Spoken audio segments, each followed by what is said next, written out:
5-6 वर्षाची पोरगी अगोदर नंगी राहत होती तरी तिच्याकडे कोणी वाईट नजरेनं पाहत नव्हतं. आता 1 महिन्याची पोरगी तुमच्या समोर नंगी ठेवशी वाटत नाही. कुठं मानसिकता ढसळत आहे आमची, विचार करा तुम्ही. 2 वर्षाच्या पोरीवर बलात्कार झाला.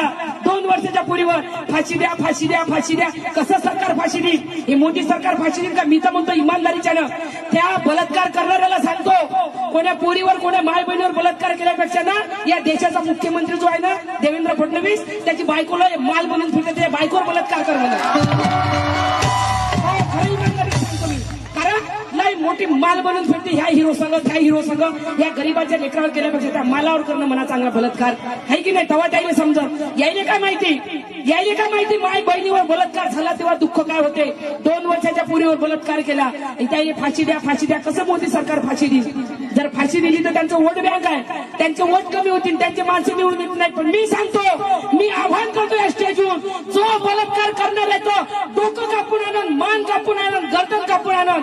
आज या स्टेजवर सांगतो, अंजली भारती अर्धी प्रॉपर्टी त्याच्या नावानं करून देईल आणि 50 लाख रुपये त्याने सोडायला लावेल.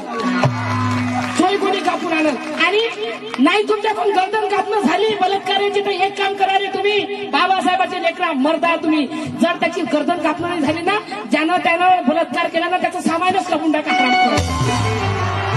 ना बजेंगे बास, ना बजेंगे बासरी. आणि लाईव्ह दाखवा, लाईव्ह पूर्ण भारतात लाईव्ह दाखवा की कोणी बलात्कार करण्याच्या अगोदर विचार केला पाहिजे की मी बलात्कार करत नाही, मी माझ्या मौतचा निवता स्वतःचा देत आहे, त्यानं विचार केला पाहिजे.